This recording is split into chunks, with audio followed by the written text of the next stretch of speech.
शिव की कहानी रहस्य से भरी है। वो आम इंसानों जैसे पैदा नहीं हुए थे। वो है अनादि, मतलब उनका कोई आदि नहीं, कोई शुरुआत नहीं।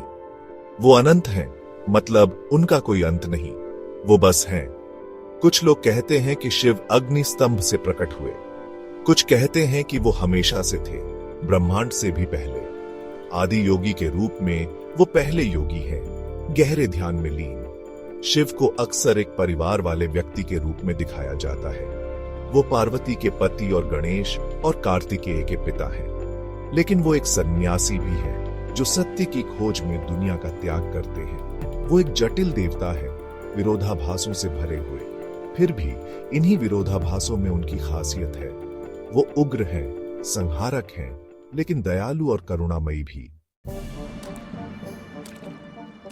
शिव के सबसे प्रसिद्ध कार्यों में से एक है दुनिया को जहर से बचाना। ये जहर, जिसे हलाहल कहा जाता है, समुद्र मंथन के दौरान निकला था। इससे पूरी दुनिया को खतरा था।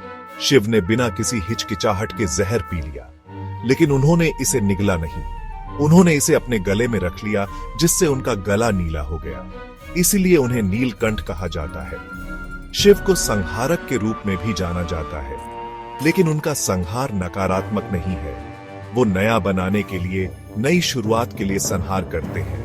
वो परिवर्तन की शक्ति है, जो हमें याद दिलाते हैं कि कुछ भी स्थायी नहीं है।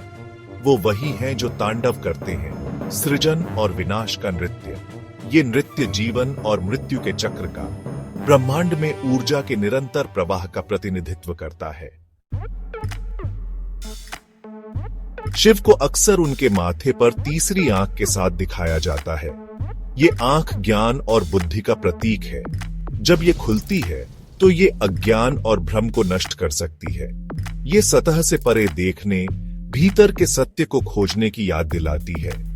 वो एक त्रिशूल धारण करते हैं जो अस्तित्व के 3 मूलभूत पहलुओं का प्रतिनिधित्व करता है: सृजन, पालन और संहार।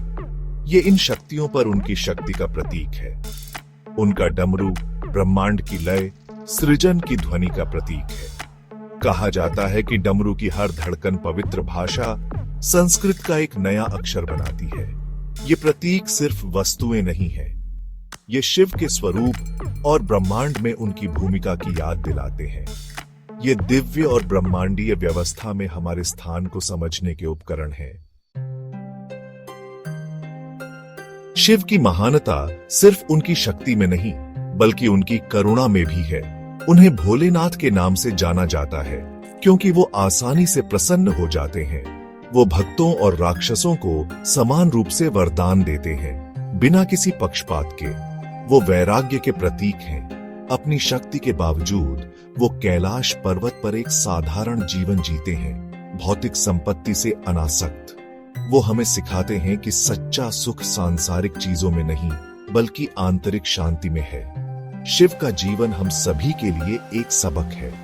वो हमें अपनी पुरुष और स्त्री ऊर्जा के बीच, अपनी इच्छाओं और अपने वैराग्य के बीच संतुलन के महत्व के बारे में सिखाते हैं। वो हमें दिखाते हैं कि सच्ची ताकत करुणा में है और विनाश सृजन का एक आवश्यक हिस्सा हो सकता है। उनकी कहानियां, प्रतीक और शिक्षाएं आत्म साक्षात्कार का मार्ग प्रदान करती हैं। ये हमें अपनी स्वयं की दिव्य क्षमता की याद दिलाती हैं और हमें उद्देश्य और अर्थपूर्ण जीवन जीने के लिए प्रेरित करती हैं।